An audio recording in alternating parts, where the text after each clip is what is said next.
नमस्ते नमस्ते प्रणाम। मैं आपका अपना ठाकुर प्रखर सिंह और आपकी 9 बज चुके हैं और कहानी का जो सिलसिला है बदस्तूर जारी है। आज की कहानी शुरू करने उससे पहले बता दूं कि आज बिजली की बड़ी समस्या है हम लोगों के इलाके में। इस वजह से पसीने से पूरा तरबतर। तो हो सकता है कि कहानी छोटी रखूं और कुछ फैक्ट्स ऐसे हैं जो अनयूजुअल होंगे तो उन्हें नहीं बताऊंगा, लेकिन ये अब आगे रिदम बनने के बाद पता चलेगा कि कितनी चीजें बतानी है, कितनी चीजें छुपानी है, गर्मी कितनी बर्दाश्त हो रही है। क्योंकि 2 दिनों से अब लाइट आई नहीं और स्टूडियो पूरा बंद, चारों तरफ से चूंकि कोई नॉइस वगैरह ना आए इसलिए पूरा पैक रखता है। तो इस वजह से हो सकता है कि आपको कुछ दिक्कतों का सामना करना पड़े, तो मुझे लगा आपको शुरुआत में ही बता देना चाहिए। खैर, एक अपडेट थी और एक इंफॉर्मेशन थी जो आप तक पहुंचनी जरूरी है। अब आते हैं आज की कहानी की बात करते हैं। और आज की कहानी की बात करूं तो कहानी एक ऐसे शख्स की है जो एक ज्योतिषी का काम करता था और उसका दावा था कि वो हर आदमी अगर वो किसी का हाथ देख ले तो वो सबका भविष्य बता सकता था। लोगों का इतना यकीदा था उसके ऊपर कि लोग दूर दूर से उसे अपना हाथ दिखाने आते थे। तमाम चीजें बिल्कुल बढ़िया चल रही थी, उसका बिजनेस, उसका धंधा फल फूल रहा था।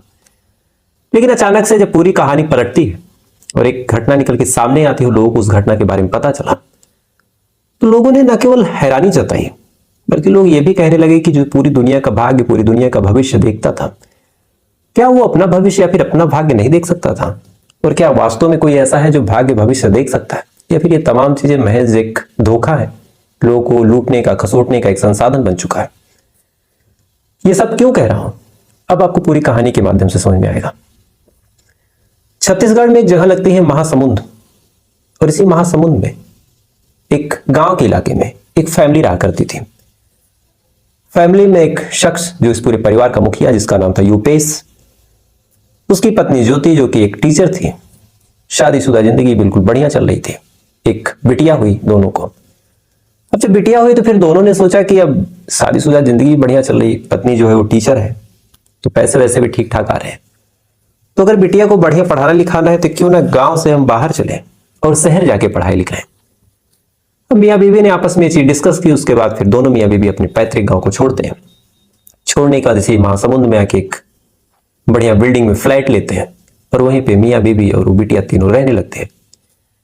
तमाम चीजें बिल्कुल ठीक चल रही थी, वक्त धीरे धीरे आगे बढ़ रहा था। इसी दौरान जब बिल्कुल चीजें ठीक चल रही थी, पूरी गाड़ी पटरी पे थी, बिटिया पढ़ने जाती थी, पत्नी किसी स्कूल में पढ़ाने जाती थी, पति का भी काम धाम ठीक ठाक चल रहा था, अचानक से ये दिसंबर लास्ट 2023 की बात है, जो यूपेश है अपने घर से गायब हो जाता है। घर से बता के निकलता है कि कहीं जा रहे हैं और फिर वापस आता नहीं। अब घर से जब बता के निकला उसके बाद वापस आया नहीं, तो फिर पत्नी परेशान, उसने फोन ऑन करना शुरू किया। जब फोन करना शुरू किया तो फिर फोन लगा नहीं। अब फोन नहीं लगा तो फिर उसने दोस्तों से भी पूछताछ करी कि क्या यूपीएस वहां पे गए हैं या फिर किसी दोस्त के पास रुक गए हैं या फिर ऐसा कुछ। ये तमाम चीजें जब पत्नी ने की और कहीं से कोई जानकारी नहीं मिली, तो फिर पत्नी आखिर में परेशान होती है और परेशान होने के बाद पहुंच जाती है पुलिस स्टेशन, और पहुंचने के बाद वहां पे अपने पति की गुमशुदगी की रिपोर्ट दर्ज करवा देती है। अब पति गायब है, पत्नी ने रिपोर्ट दर्ज करवाई। पुलिस वालों ने पड़ताल करनी शुरू की। सबसे पहले पूछा कि क्या कहीं आता जाता था? पत्नी ने कहा कि नहीं। फिर ये पूछा कि क्या नशा वगैरह करता था? पत्नी ने कहा नहीं। फिर पूछा कि गांव कहाँ है? पत्नी ने एड्रेस बताया। पुलिस गांव में भी पड़ताल करती है, वहां से भी कोई जानकारी नहीं मिली।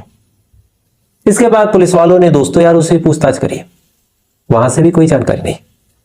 अब ये तमाम चीजें पुलिस वाले करते रहे, जांच पड़ताल धीरे धीरे करते रहे, वक्त धीरे धीरे आगे बढ़ा और इसी दौरान लगभग पूरा दिसंबर महीना गुजर गया। अब जनवरी साल 2024 लग जाता है। लगभग 15 दिन से जो यूपेश है वो गायब है। पत्नी और बच्ची का रो रो के बुरा हाल है।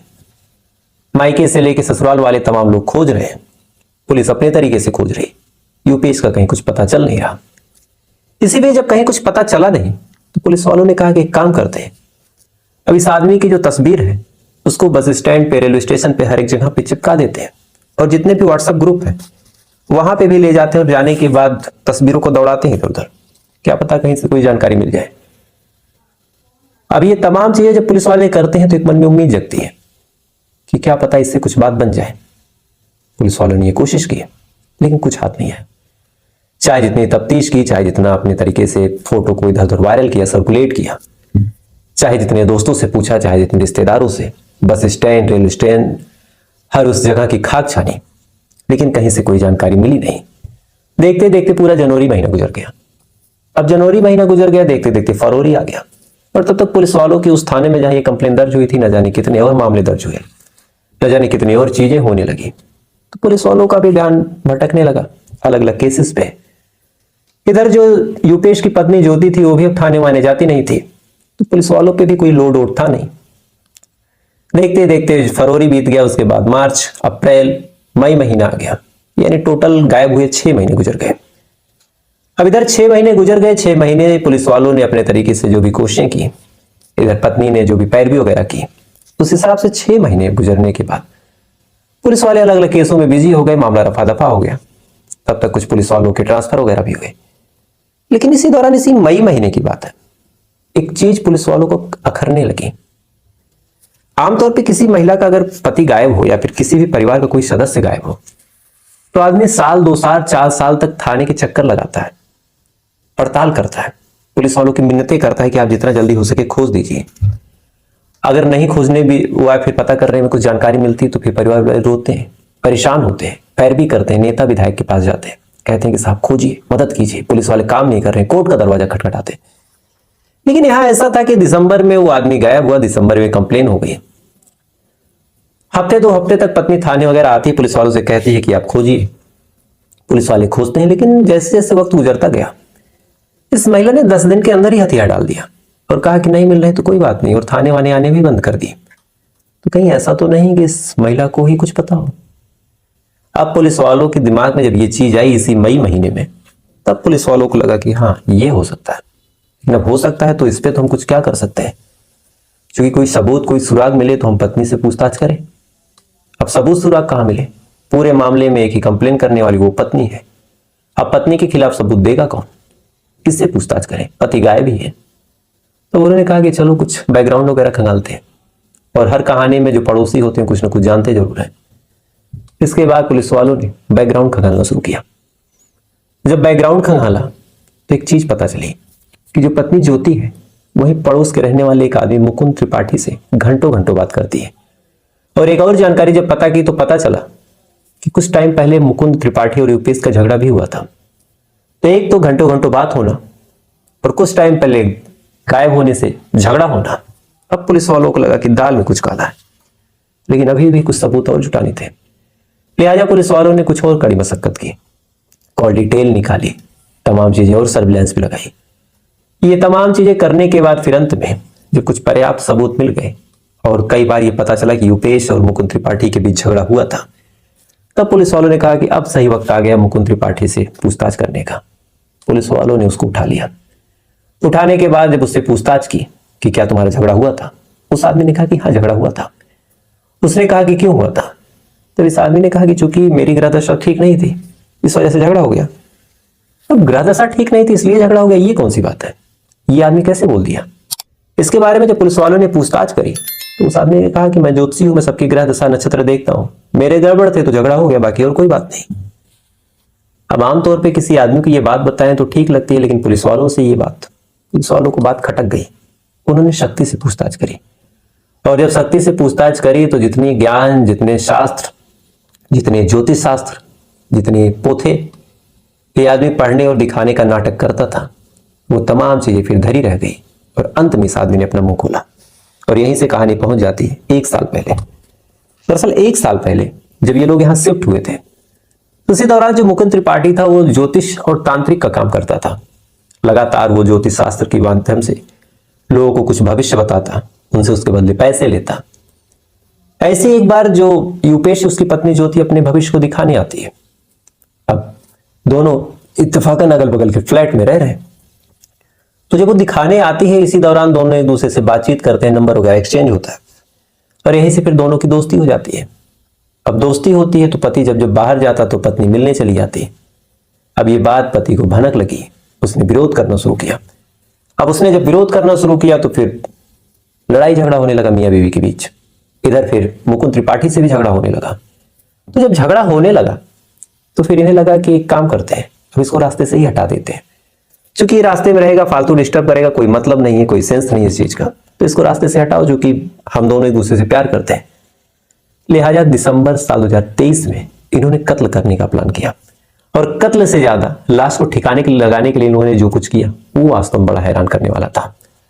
दरअसल दिसंबर में रात के वक्त यूपेश और मुकुंद त्रिपाठी आपस में झगड़ा करते हैं। इसके बाद ज्योति की मदद से मुकुंद त्रिपाठी युकेश की हत्या कर देता है। हत्या करने के बाद पहले अब ये हुआ कि लाश का क्या, तो फिर ये बाहर जाता है, वहां से पॉलीथीन लाता है, वो भी कई लेयर पॉलीथीन रैपिंग वाली। उसके बाद उस पॉलीथीन के माध्यम से यूपेश की बॉडी को रैप करता है, कम से कम 10 से 20 राउंड। उसके बाद उस रैपर के अंदर नमक भरता है। नमक भरने के बाद और रैप करने के बाद, और इसका रीजन था कि नमक से बॉडी जल्दी गल जाएगी और पॉलीथीन अगर कई राउंड लग जाएगी तो जो बदबू है बाहर नहीं आएगी। इतना करने के बाद फिर अपने किचन और वॉशरूम के बीच एक गड्ढा खोदता है। गड्ढा खोदने के बाद उसकी गहराई लगभग 5 से 6 फीट रखता है। बड़े आराम से इत्मीनान से एक दिन गड्ढा खोदता है। 5-6 फीट गहरा गड्ढा खोदने के बाद उसमें यूपेश की लाश डालता है पॉलीथीन में रैप। उसके ऊपर से फिर ढेर सारा नमक लगाता है ताकि ये लाश सड़ जाए और जल्द से जल्द सड़ जाए और किसी को कानों कान भनक ना लगे।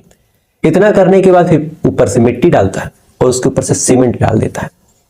सीमेंट मिट्टी डालने के बाद फिर बाकी सामान्य जिंदगी जीने लगता है और फिर ज्योति से कहता है कि अब जाओ कंप्लेन दर्ज करवा दो। ज्योति जाती है, कंप्लेन दर्ज करवाती है।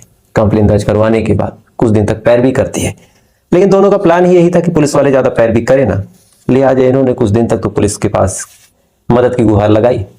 उसके बाद जब पुलिस वाले भी थोड़े से ढीले पड़े तो पत्नी भी ढीली पड़ गई और शायद यही इस केस को खराब कर गई। तो एक आदमी जो पूरी दुनिया के भविष्य को, पूरी दुनिया के भाग्य को बताने का एक जज्बा रखता था, गारंटी लेता था कि मैं सबके भविष्य को बता दूंगा, सबके भाग्य को बता दूंगा, उसके साथ क्या होने वाला था उसे नहीं पता था। पुलिस वाले जब ये पूरा बयान सुनते हैं, सुनने के बाद फिर वहां से जाते हैं। जाने के बाद उस जगह पे खुदाई करवाते हैं। लाश लगभग गल चुकी थी, थोड़ी बहुत हड्डियां बची थी। उस लाश को बाहर निकालते हैं। जो यूपेश था उसके भाई को फोन करते हैं, उसको बुलाते हैं, कहते हैं कि आओ और डीएनए वगैरह मैच करवाना पड़ेगा। फिर डीएनए मैच होगा, अभी कल की ये बात है। इसके बाद अब देखते हैं क्या होता है। फिलहाल ज्योति और मुकुंद त्रिपाठी को गिरफ्तार कर लिया गया। तो फिलहाल ये थी पूरी कहानी, और गर्मी काफी ज्यादा पड़ रही है और पसीने से तरबतर। बस आज अगर आंधी ना आती तो शायद लाइट बन जाएगी, बाकी देखते हैं क्या होता है। तो आपसे कल फिर मुलाकात होगी किसी दूसरी कहानी के साथ। तब तक अच्छे रहिएगा, खुश रहिएगा, अपना ख्याल रखिएगा, अपने देश का ख्याल रखिएगा। जय हिंद, वंदे मातरम।